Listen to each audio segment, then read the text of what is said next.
Alors, je voudrais nous souhaiter à tous, une fois de plus, la bienvenue dans la présence du Seigneur. Nous qui sommes ici et puis pour ceux aussi qui sont sur Zoom, que le Seigneur nous bénisse. Alors, nous sommes au deuxième jour de notre deuxième séance de notre programme portant sur gagner les âmes. Alors, comme nous l'avions dit la semaine passée, il était question de revenir rapidement. Je vais prendre peut-être 10 minutes pour l'expérience, parce que nous avons pris l'engagement mardi d'évangéliser au moins à une personne. Alors, je ne sais pas qui l'a fait. Alors, je voudrais laisser peut-être 30 secondes ou une minute à chaque personne de pouvoir donner rapidement son témoignage. Amen. Juste lever la main et puis on vous donne la parole. On commence d'abord à l'interne. Merci. Peut-être on va donner un micro. Exactement. Ouais.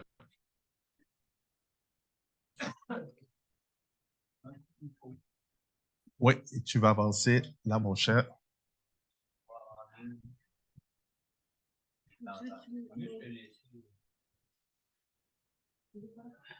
C'est parfait. OK. On m'entend? Hein? Oui? OK. Bon, moi, je n'ai pas cherché à le faire. J'ai eu 2 occasions qui s'étaient faites automatiquement.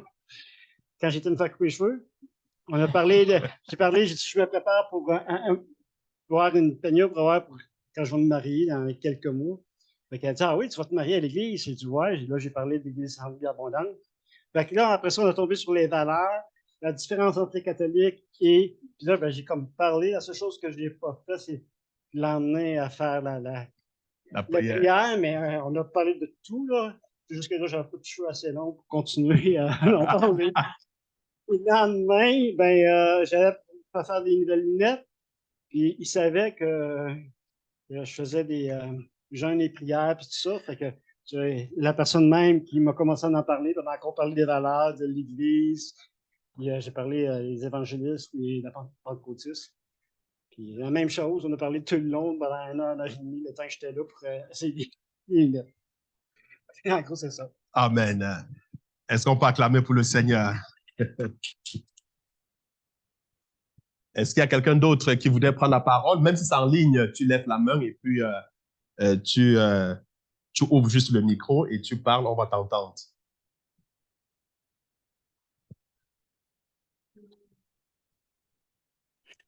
Moi, j'ai eu un ami, elle va pas trop bien.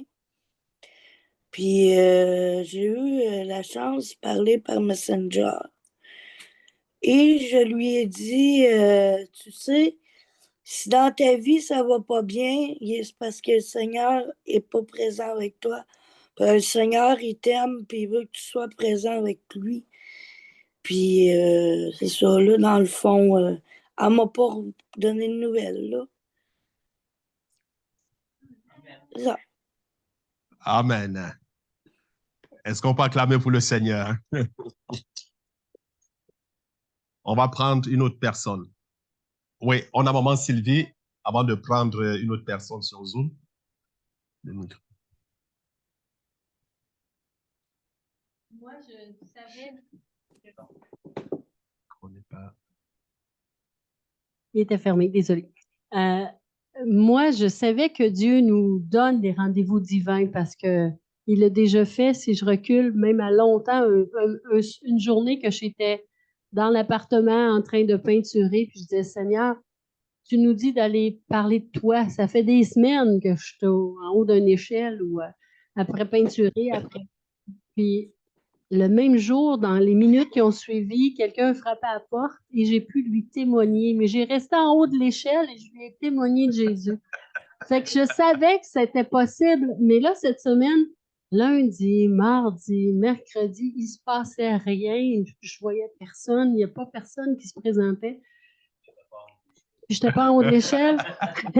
Là, jeudi matin, je dis, là, Seigneur, il me reste juste demain, puis je termine à midi, puis vendredi, on partait pour une conférence à Québec, samedi aussi.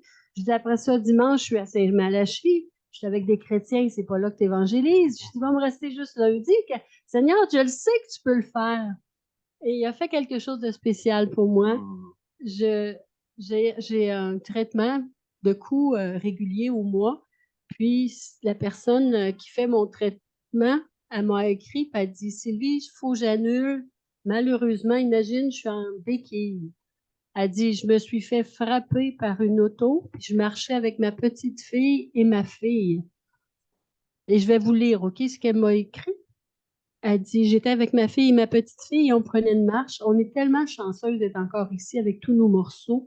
Il n'y a que moi qui a été touchée. Je ne sais pas quand je vais recommencer, mais blablabla, ça c'est pour mon traitement. Elle m'a dit, j'ai rien de cassé miraculeusement. J'ai un pied en chou-fleur et mal au côte.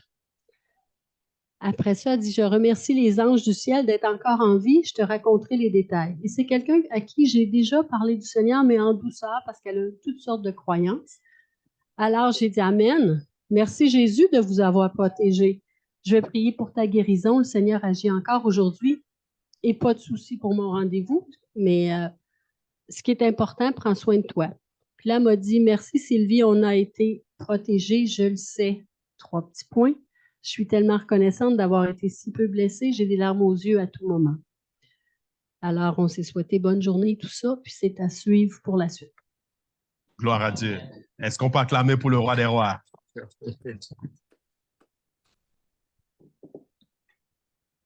Est-ce qu'il y en a d'autres? Oui, j'aurais quelque chose, moi. Oui, vous avez la parole. OK, je vais juste baisser ma main. Évidemment, là où on rencontre le plus de monde, nous, c'est la pharmacie. Et puis, il y a une dame qui est arrivée au comptoir pour payer à la caisse. Puis elle me dit, je sais pas qu'est-ce qui se passe, je suis très souffrante, je suis très épuisée toujours. Et puis nous, on a un plastique là devant nous, là, entre le client et nous. Puis il y a un petit trou juste pour passer là, l'argent. Là. Puis j'ai passé ma main, puis j'ai déposé ma main sur la sienne, puis j'ai dit, recevez votre guérison au nom de Jésus-Christ. Jésus guérit encore aujourd'hui. Mais elle a été touchée. Puis elle me dit, oh, j'aimerais tellement ça. Bon, c'est à suivre. Mais c'est court comme ça. Nous, hein, on peut pas s'attarder trop à la caisse. C'est ça. Est-ce qu'on peut acclamer pour le Seigneur? Merci. S'il y a quelqu'un d'autre, on va prendre.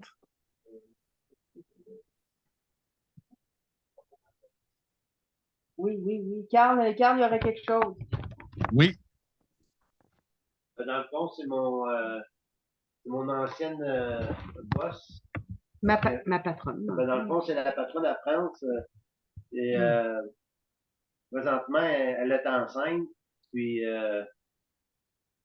je m'en vais voir. J'étais allé la voir dans son bureau. J'ai dit, écoute, j'ai dit, Jessica, j'ai dit, est-ce que tu sais que je prie pour toi, pour ton enfant, pour que ça aille bien? Elle dit, oh ouais. Ben, j'ai dit oui. J'ai dit, je prie pour toi pour que ton enfant soit en santé, pour que toi, tu sois en santé. Ah, je te remercie beaucoup, Carl. Elle était toute émue de ça que j'ai dit, je prie tous les jours pour toi, Jessica. Fait que là, à date, son enfant, il va super bien. Et elle aussi. Fait que gloire à Dieu. C'est beau, ça. Amen. Amen.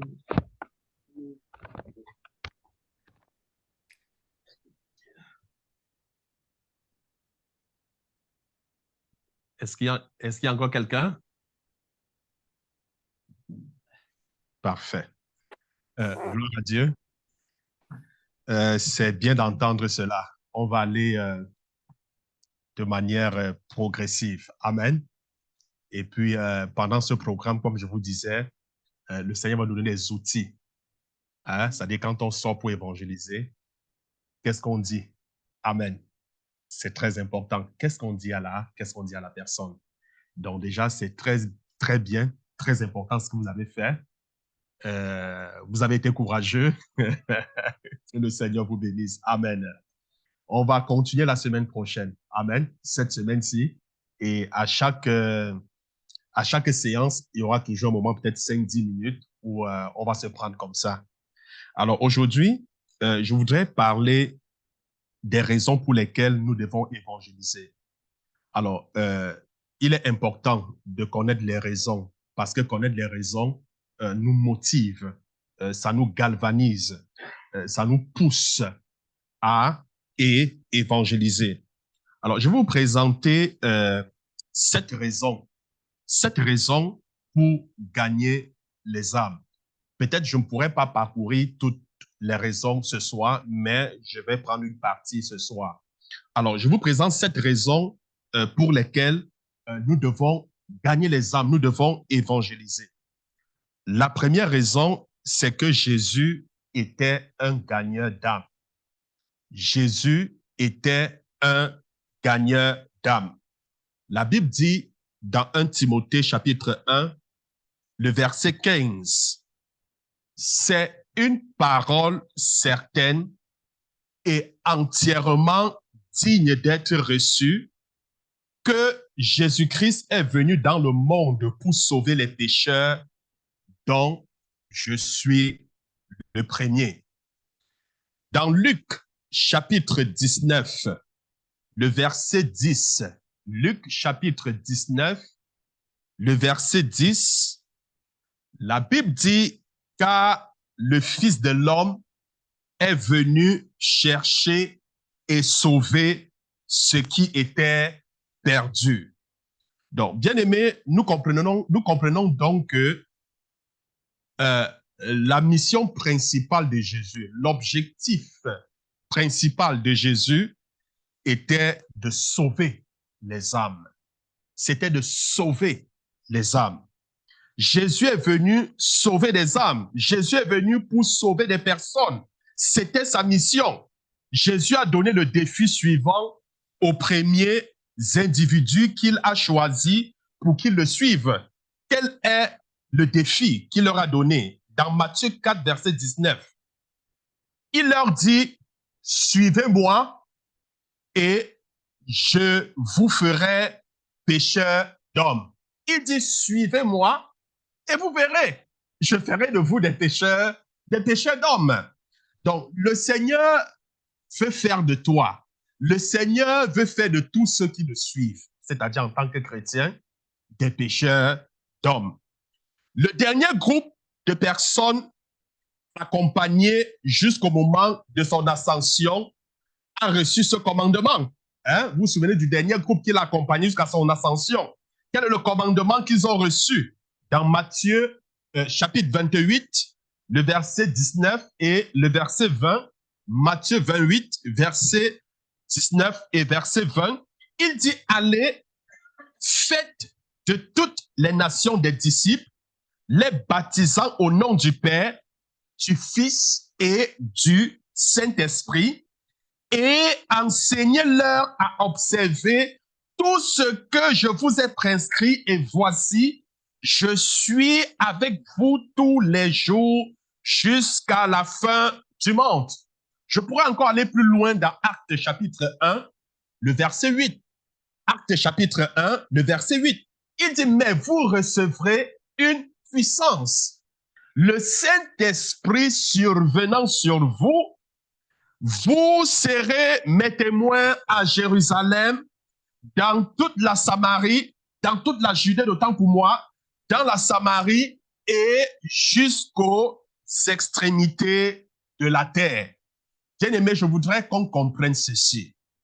Le mot chrétien signifie être comme Christ. N'est-ce pas ça? C'est ça. Le mot chrétien dit quoi? Être comme Christ. Ça veut dire quoi? Ça veut dire, si nous prétendons être chrétiens, ça veut dire, nous sommes appelés à être comme Christ. Alors, Christ est venu pour sauver des âmes. Il est venu pour chercher ceux qui étaient perdus. Donc, pour être comme Christ, nous devons aussi être des gagneurs d'âmes. Si nous voulons être comme Christ, nous devons aussi prêcher l'évangile. Nous devons aussi aller vers ceux qui sont perdus afin que Christ puisse leur sauver. Bien-aimés, Jésus allait là où les gens étaient. Il s'en allait où les gens étaient. Jésus annonçait son message à tous les gens, toutes les catégories confondues.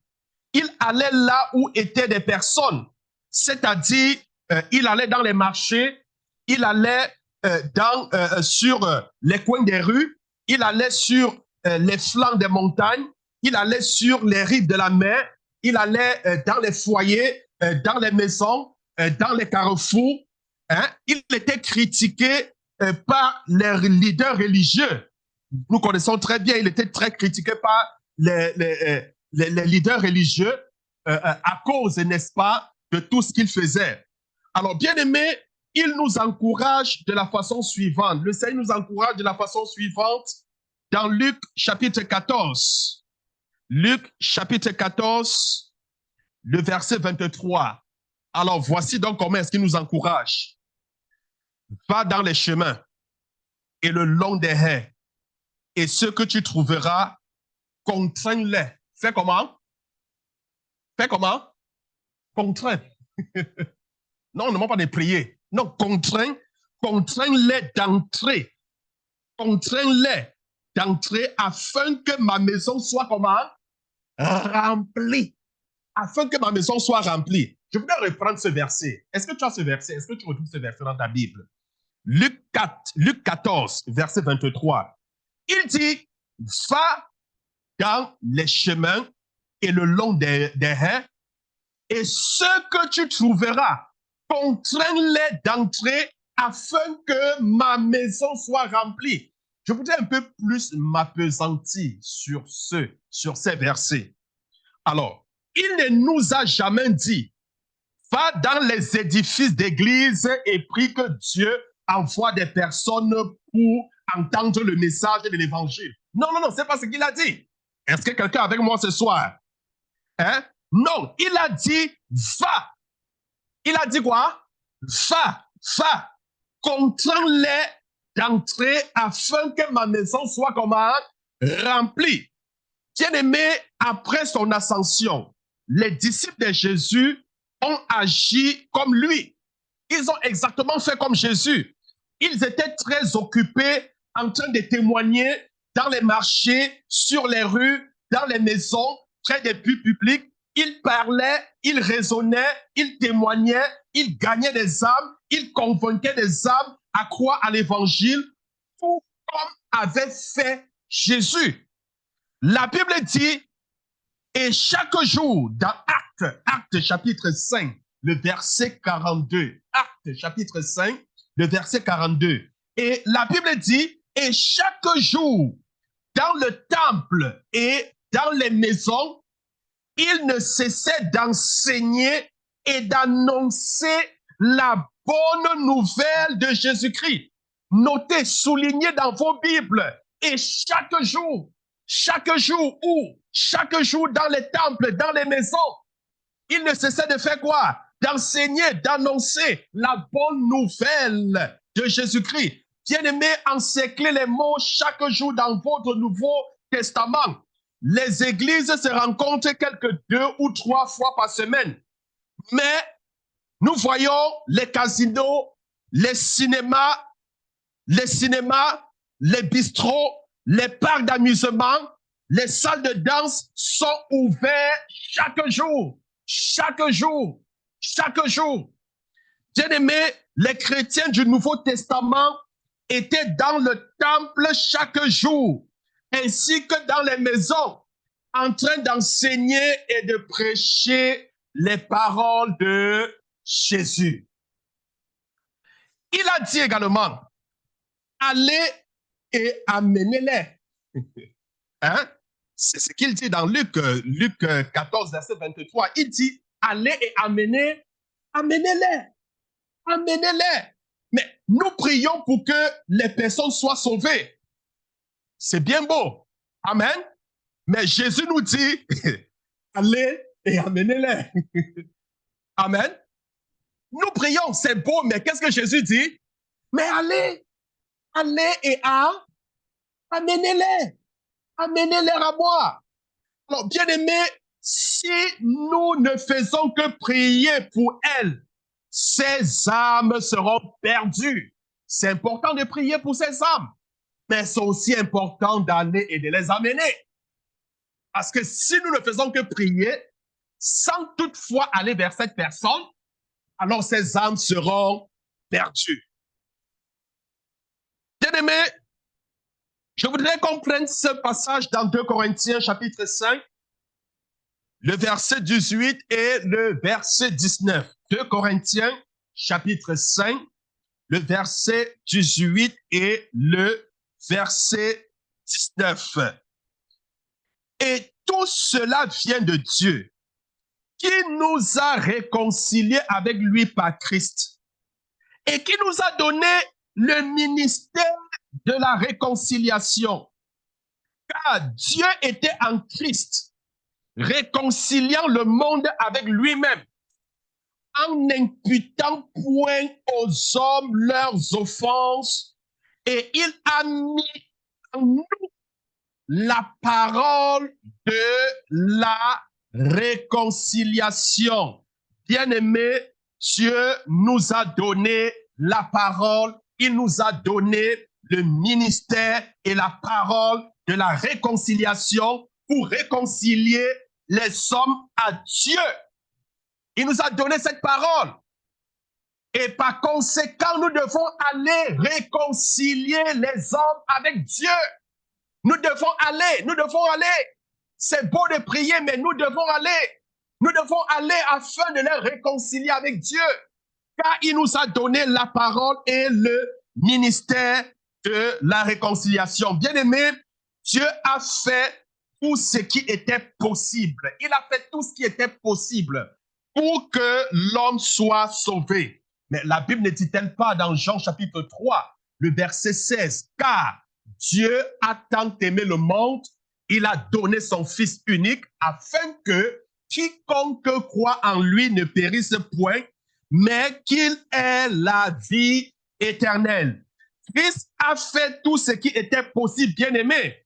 Il a fait tout ce qui était possible. La Bible va jusqu'à dire dans Colossiens chapitre 1, le verset 20, Colossiens 1, verset 20, il a voulu pour lui réconcilier tout avec lui-même, tant ce qui est sur la terre que ce qui est dans les cieux, en faisant la paix par lui, par le sang de sa croix.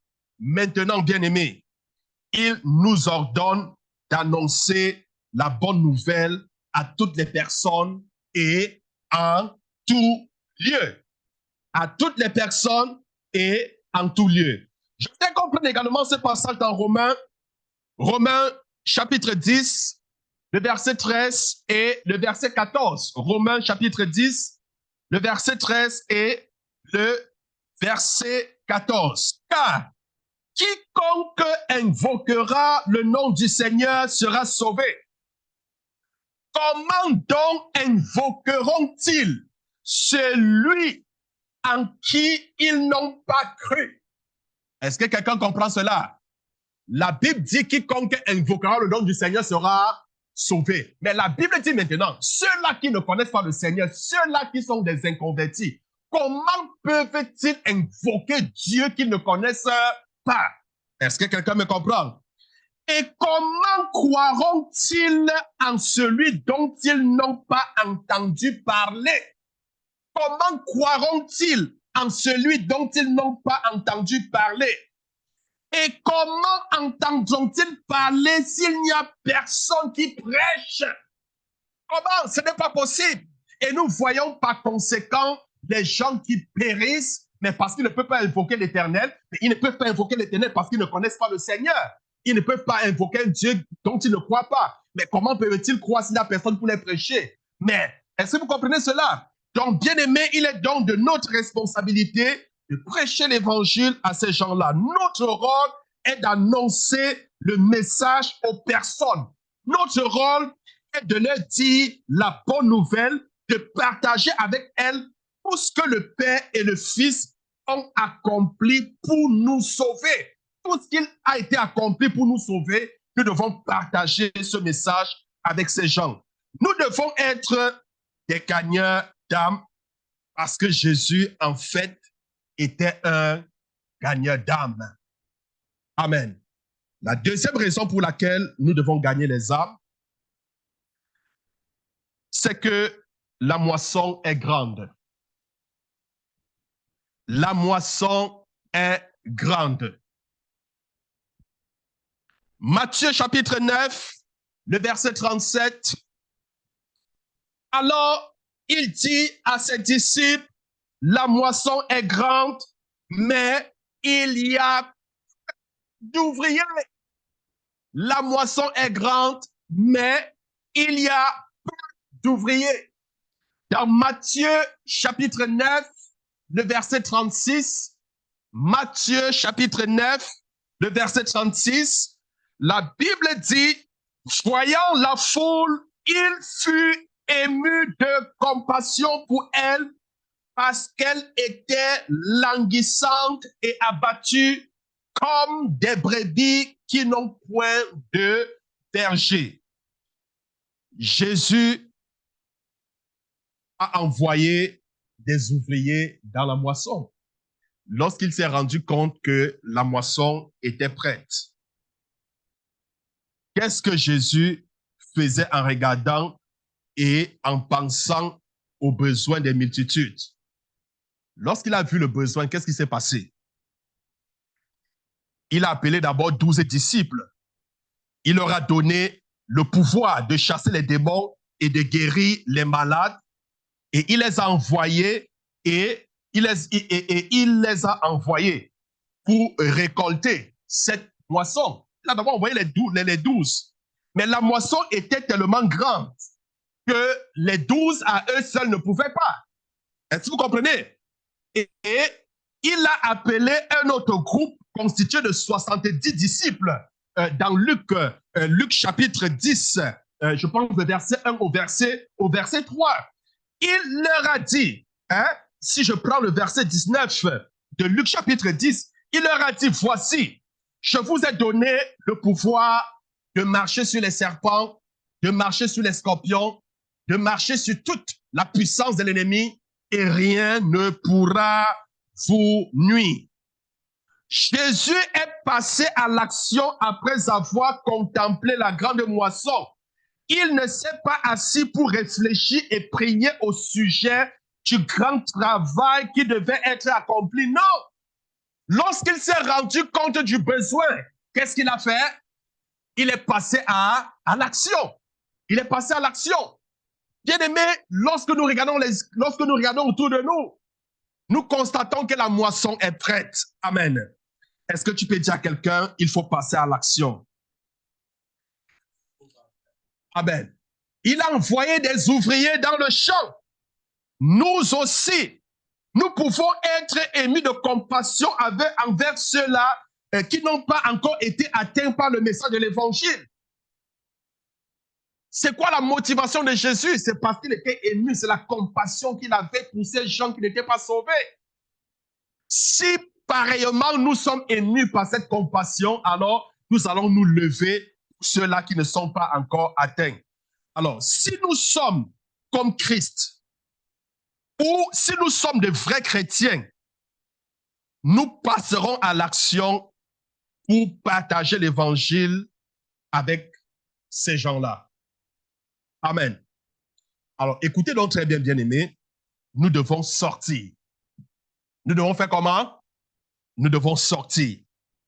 Je vous ai dit, lorsque nous commencions ici, que l'évangélisation, ce n'est pas à l'église. L'évangélisation, c'est dehors. Parce que si on attend que les gens viennent à l'église avant de les conduire à Jésus-Christ, amen, qu'est-ce qu'on fera des hindous? Qu'est-ce qu'on fera, je ne sais pas, des animistes? Qu'est-ce qu'on fera des musulmans? Ils ne viendront jamais à l'église. Ils ne viendront jamais. Si nous les attendons ici pour les amener à Christ, alors ils ne seront jamais sauvés. Amen. C'est dehors. On doit sortir pour évangéliser. C'est d'ailleurs, bien-aimés, nous devons sortir. L'acte de gagner des âmes, bien-aimés, est accompli là où les gens vivent.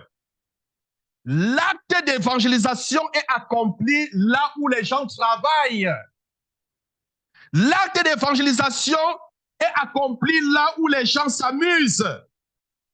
Il est donc impératif de répéter ce principe fondamental de l'évangélisation. Il est important, il est impératif. Nous n'allons pas à la pêche dans nos baignoires. Hein? Nous convenons avec moi. Quelqu'un ne se lève pas, il dit je m'en vais à la pêche, et puis il s'en va dans sa baignoire pour pêcher les poissons. Amen.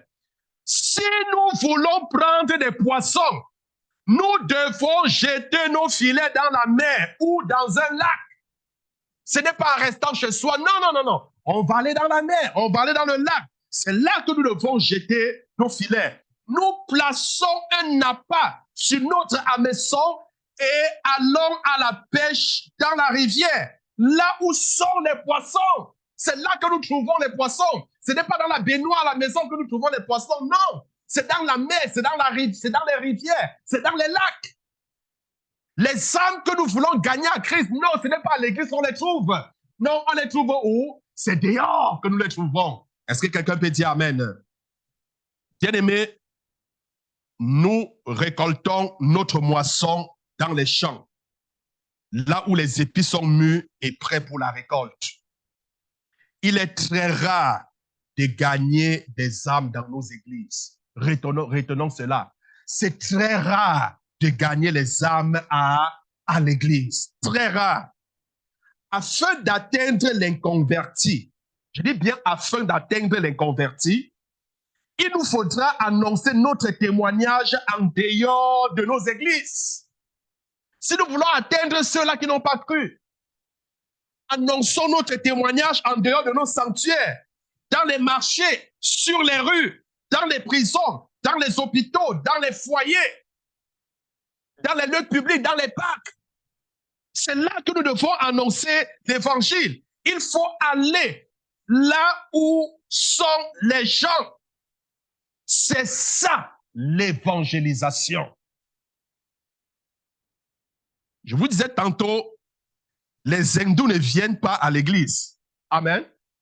Les musulmans n'entrent pas dans les sanctuaires chrétiens. Ils n'entrent jamais dans les sanctuaires chrétiens.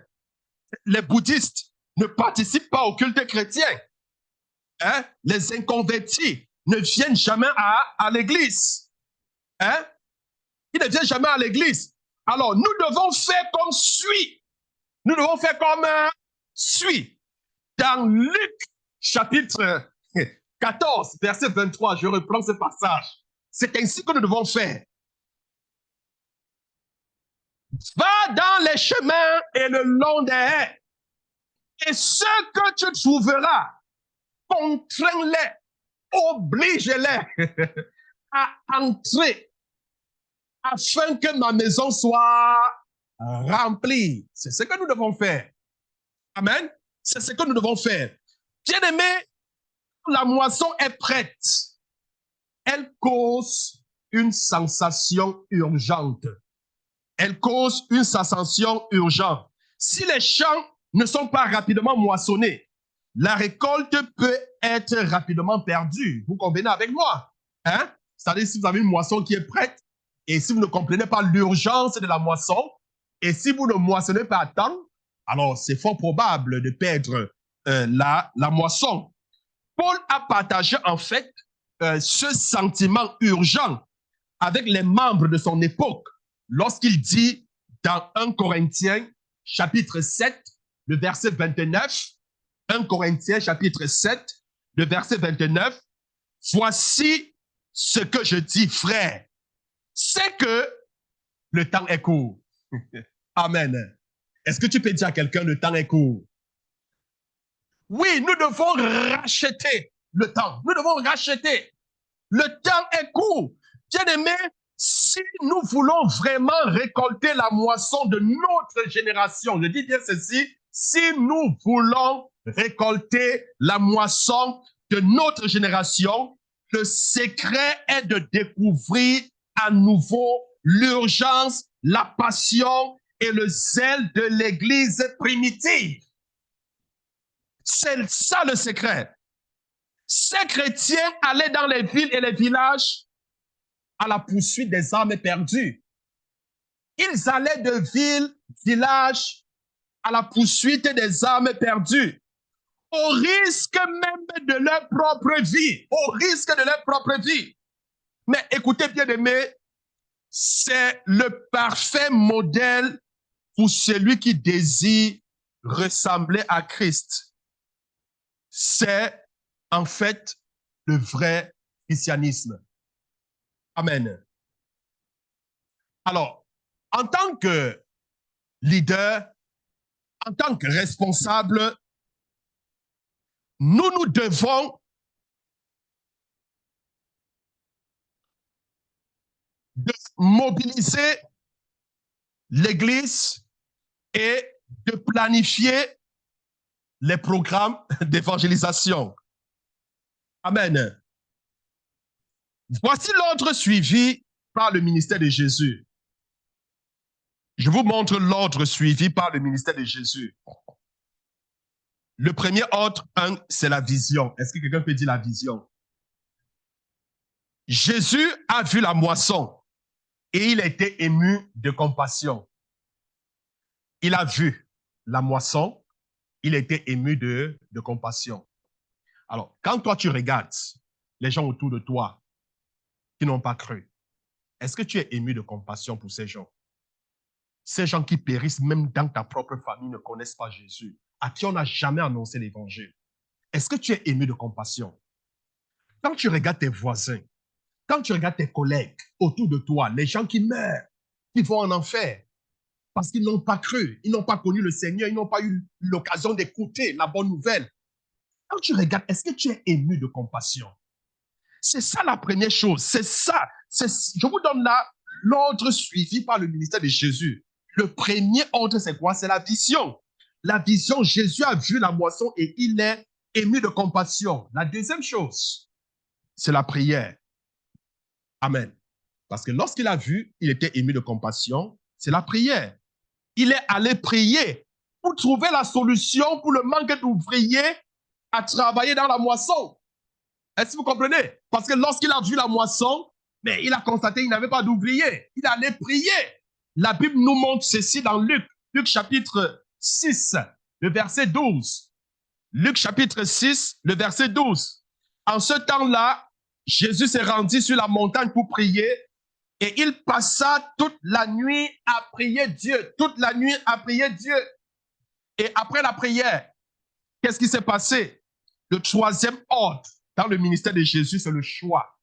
C'est le choix. Alors, après avoir prié, Jésus choisit des ouvriers, les 12 disciples ainsi que les 70 autres. Et il les a entraînés pour qu'ils puissent récolter la moisson. Pour qu'ils puissent récolter la moisson. Bien-aimé, il a vu. Aujourd'hui, il désire que nous voyions.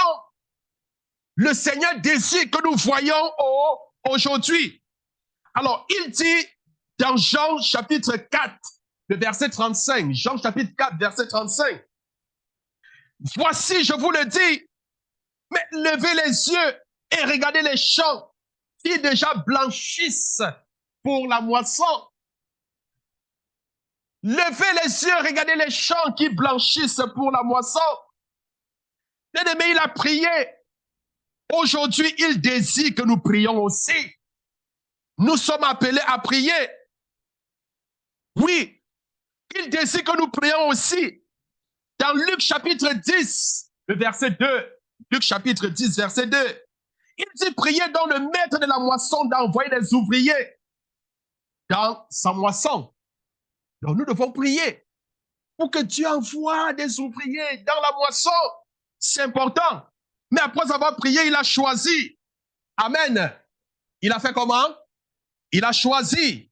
Aujourd'hui, le Seigneur désire que nous fassions aussi un choix. C'est C'est pourquoi, frère, la Bible dit dans Acte 6, verset 3, Acte 6, verset 3, la Bible dit, c'est pourquoi, frère, choisissez parmi vous 7 hommes de qui l'on rende un bon témoignage, qui soit plein d'esprit saint et de sagesse, et que nous chargerons de cet emploi. Amen.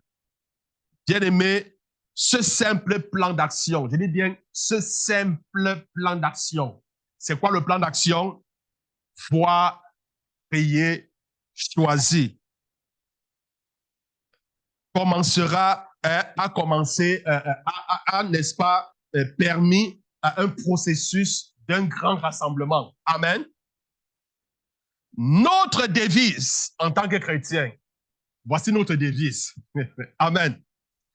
Chaque chrétien est un témoin. Ça, c'est notre devise. Amen. C'est quoi ma devise? Chaque chrétien est un témoin. Je suis un témoin. Chaque chrétien, je dis bien, chaque chrétien est un témoin. Notre mission est la suivante. Là où sont les gens, là où sont les gens, bien-aimés, c'est la seconde raison pour laquelle nous sommes des gagneurs âmes. La moisson est réellement grande. Amen. La moisson est réellement grande. Alors, rapidement, je vais toucher la troisième raison et puis je vais m'arrêter. Amen. La troisième raison pour laquelle nous devons gagner les âmes, il y a peu d'ouvriers. La moisson est grande, mais il y a peu d'ouvriers. Il y a peu d'ouvriers. Dans Ésaïe chapitre 6, le verset 8, Ésaïe 6, verset 8, j'entendis la voix du Seigneur disant, qui enverrai-je et qui marchera pour nous? Je répondis, me voici, envoie-moi. Mais le Seigneur dit, qui enverrai-je? Qui va marcher pour nous? Qui va aller dans le champ de l'évangélisation? Est-ce que tu peux dire à Dieu ce soir, Seigneur, me voici, envoie-moi? Bien-aimés, des milliards doivent entendre le message de l'évangile. Le nombre de personnes vivant dans le monde s'augmente de plus de, si je ne dis pas n'importe quoi, hein, s'augmente, je parle du nombre de personnes vivant dans le monde, augmente de plus de 70 millions chaque année. Hein? 70 millions chaque année. Chaque année. Et moins de 3 millions, c'est-à-dire 4%, ont été atteints par le message de l'évangile. Donc, environ 40% des personnes dans le monde, c'est-à-dire près de 2 milliards, hein, 200 000 millions, sont hors d'atteinte du message de l'évangile. Est-ce que vous comprenez? Plus de 200 000 millions sont comment? Hors d'atteinte de l'évangile, c'est-à-dire les gens qui n'ont pas la possibilité de recevoir l'évangile. Donc, ce sont des personnes qui sont au-delà de la portée d'un groupe, je ne sais pas, ecclésiastique, pastoral. Ils sont hors de la portée des personnes qui peuvent leur annoncer l'évangile. Alors, ces personnes seront perdues sans Christ. Vous convenez avec moi? Amen. Ces personnes seront, même sans aller chercher plus loin. Il y a des gens, même dans nos familles, à qui on n'a jamais prêché l'évangile, qui n'ont jamais écouté. Est-ce que vous comprenez? Même autour de nous, il y a des gens qui n'ont jamais.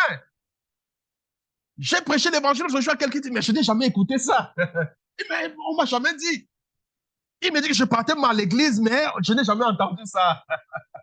Est-ce que vous comprenez cela?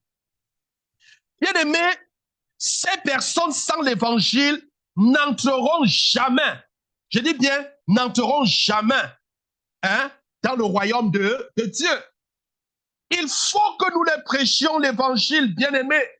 Nous devons passer à l'action. afin que ces gens puissent échapper le châtiment éternel. Bien-aimés, des milliers de villages et de villes, si je vais prendre par exemple la Chine et l'Inde,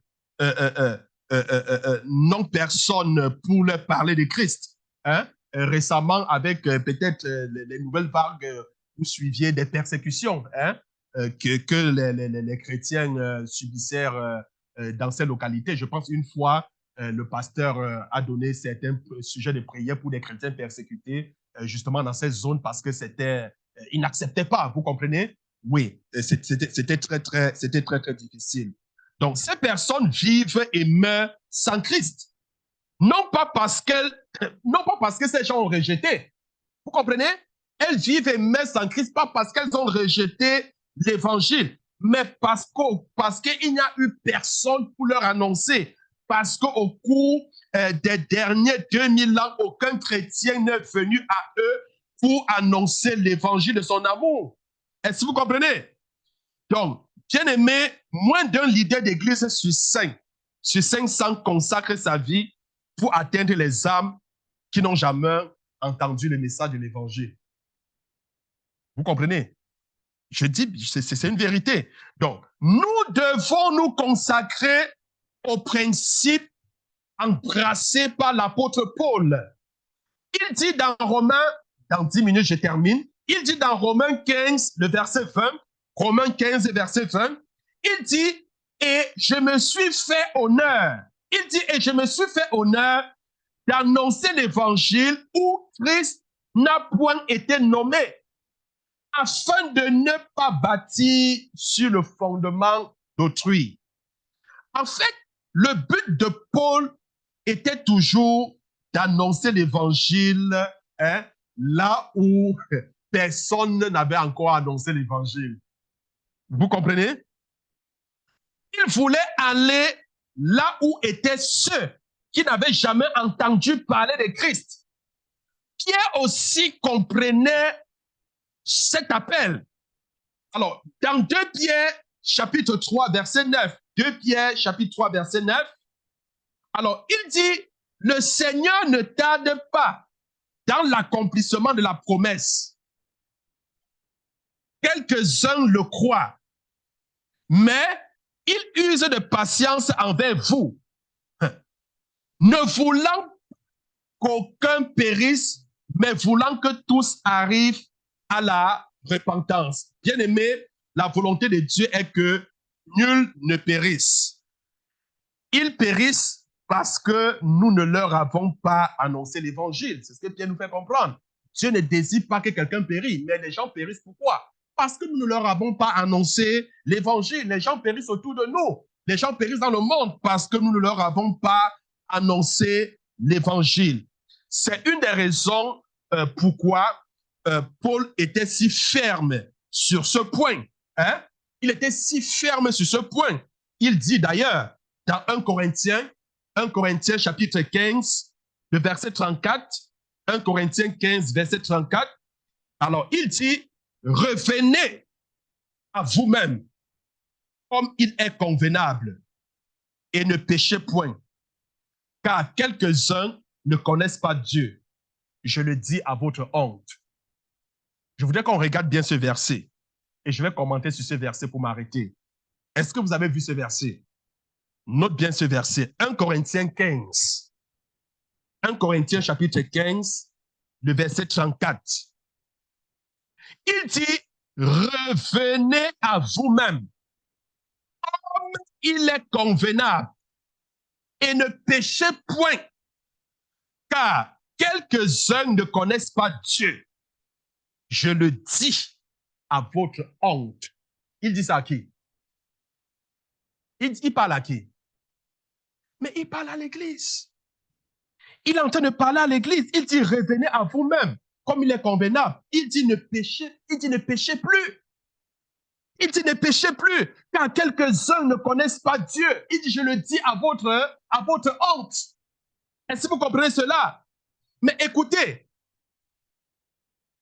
Paul ici présente 3 points importants. 3 points très, très importants. Le premier point qu'il présente, c'est l'Église qui dort. L'Église dort. Amen. Les gens sont perdus parce que l'Église dort. En fait, c'est ce qu'il est en train de dire. Hein? Il est en train de dire à l'Église que mais les gens sont perdus. Les gens sont perdus parce que l'Église dort. Est-ce que vous comprenez cela? L'appel est comme suit. L'appel est comme suit. Si je prends Proverbe chapitre 10, le verset 5. Proverbe 10, verset 5. Revenez à vous-même. Revenez à vous-même. Celui qui dort pendant la moisson est un fils qui fait honte. Celui qui dort pendant la moisson est un fils qui fait comment? Qui fait honte. Si tu dors pendant qu'on est en train de moissonner, la Bible dit tu es un enfant qui fait honte à ton père. Bien-aimé, nous faisons honte à Dieu parce que c'est le temps de la moisson. Au lieu de sortir d'évangéliser, au lieu de gagner les âmes, nous ne le faisons pas. Et nous faisons honte à Dieu. Proverbe chapitre 10, le verset 5. Celui qui dort pendant la moisson est un fils qui fait honte. Bien-aimé, le deuxième point important que Paul ressort, il dit en fait que c'est un péché. C'est quoi? C'est un péché. C'est-à-dire le fait qu'il y ait des personnes qui ne connaissent pas Dieu est un péché. Amen. C'est difficile, n'est-ce pas? Mais c'est ce qu'il dit. Le fait qu'il y ait des personnes qui ne connaissent pas Dieu, qu'est-ce que l'apôtre Paul dit? Il dit c'est un péché. C'est un péché. Nous avons reçu l'ordre suivant. Ne péchez point. Quelques-uns ne connaissent pas Dieu. Amen. En fait, c'est quel type de péché? C'est un péché d'omission. C'est un péché d'omission. Dans Jacques chapitre 4, verset 17, Jacques chapitre 4, verset 17, la Bible dit, celui donc qui sait faire ce qui est bien et qui ne le fait pas commet un péché. Si nous pouvons évangéliser et nous ne le faisons pas, nous péchons. Amen. On n'a pas besoin de connaître la Bible de Genèse d'Apocalypse pour évangéliser, non. Est-ce que vous comprenez? Et c'est de ça qu'il s'agit. C'est ça que Paul est en train de mentionner. Est-ce que vous comprenez? Il dit c'est une honte pour nous. C'est un péché, ne péchez plus. Ne péchez plus. Parce que le fait qu'il y ait des personnes qui ne connaissent pas Dieu, mais c'est une honte et c'est un péché. Est-ce que quelqu'un me comprend? La troisième chose, pour finir, c'est une honte. C'est une honte. Cette vérité est une cause de honte. Il dit dans Proverbe, je reprends Proverbe 10, verset 5. Je le dis à votre honte, celui qui dort pendant la moisson est un fils qui fait honte. Celui qui dort pendant la moisson est un fils qui fait honte. Bien-aimé, la lamentation des perdus monte jusqu'au ciel. Ceux-là qui meurent jour et nuit sans croire au Seigneur Jésus, leur lamentation monte jusqu'au ciel. La moisson est prête, bien-aimé. Et nous devons saisir l'urgence. L'urgence. Gloire à Dieu. Nous devons saisir l'urgence.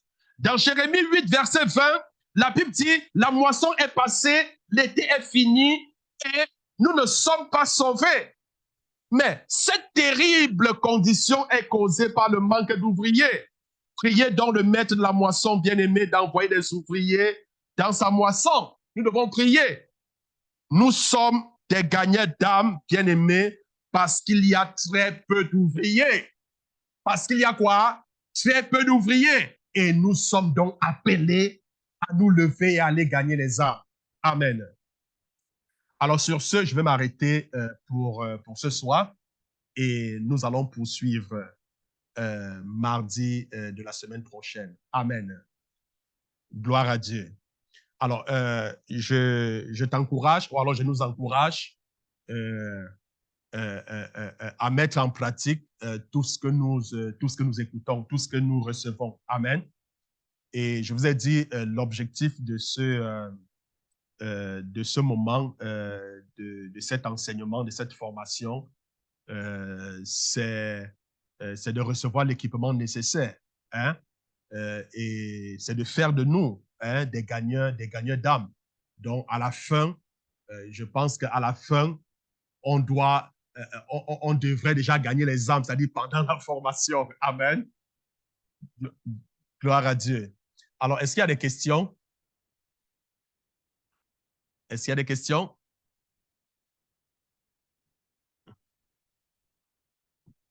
Ah. Bon. Ah, Frédéric, bonsoir. Mais je vois une bonne compagnie là. Oh, ben, ça parle, hein? Donc, hein? On rend grâce à Dieu. Amen. Tout doit être à Dieu. Madame, bonsoir. Et puis, soyez la bienvenue. Bonsoir. Merci. Merci. Alors, bien aimé, rapidement, on va baisser la tête et puis on va parler. Je voudrais que tu parles à Dieu ce soir. Parle au Seigneur, tu as écouté sa parole. Et il dit qu'il cherche quelqu'un qui doit envoyer. Est-ce que tu es cette personne? Alors, si tu es cette personne, dis, Seigneur, me voici, envoie-moi. Je suis prêt, Seigneur, à aller. Je suis prêt, Seigneur, à évangéliser. Je suis prêt, Seigneur, à accomplir, Seigneur, ta volonté. Je suis prêt, je suis prêt. Je voudrais que tu regardes et que tu vois que la moisson est prête. La moisson est prête. Je voudrais que tu puisses prier, que le Seigneur suscite des ouvriers dans son champ. Dans son champ, il y a peu d'ouvriers. C'est la raison pour laquelle nous sommes appelés à moissonner. Donc, chaque chrétien est un gagneur d'âme. Chaque chrétien, telle est notre devise. Chaque chrétien est un gagneur d'âme. Je suis un gagneur d'âme. Tu es appelé à gagner les âmes. Tu es appelé à évangéliser. Est-ce que tu peux demander au Seigneur de créer des occasions dans ton lieu de service, des occasions, n'est-ce pas, à l'épicerie, des occasions dans la rue, des occasions, je ne sais pas, dans ton entourage, des occasions qui vont te permettre d'annoncer l'évangile. Dis à Dieu, Seigneur, cette semaine, je vais annoncer l'évangile à quelqu'un. Je vais annoncer l'évangile à quelqu'un. Crée une occasion, orchestre un événement qui va me permettre d'annoncer ta parole. Est-ce que tu peux parler à Dieu ce soir? Oui, Seigneur.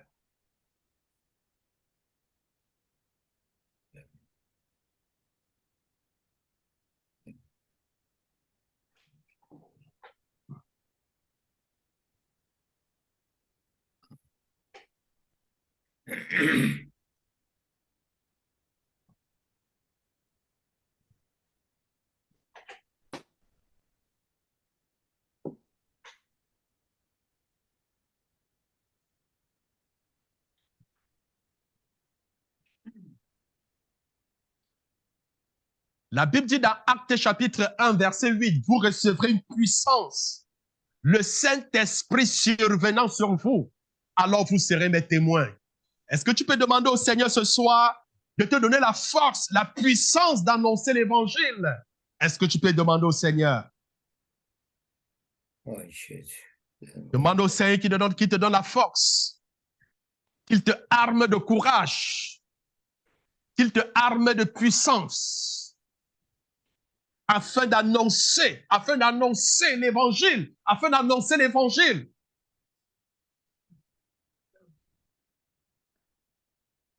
Bien-aimé, la Bible déclare, le sage gagne les âmes. Le sage gagne les âmes. Et la Bible déclare, si quelqu'un manque de sagesse, qu'il demande à Dieu. Dieu le donne à tous ceux qui le demandent. Je voudrais que tu dises à Dieu ce soir, Seigneur, je manque la sagesse pour gagner les âmes. Donne-moi la sagesse pour gagner les âmes. Est-ce que tu peux parler à Dieu ce soir? Dis-lui, Seigneur, donne-moi la sagesse pour gagner les âmes. Donne-moi la sagesse, Seigneur, pour gagner les âmes.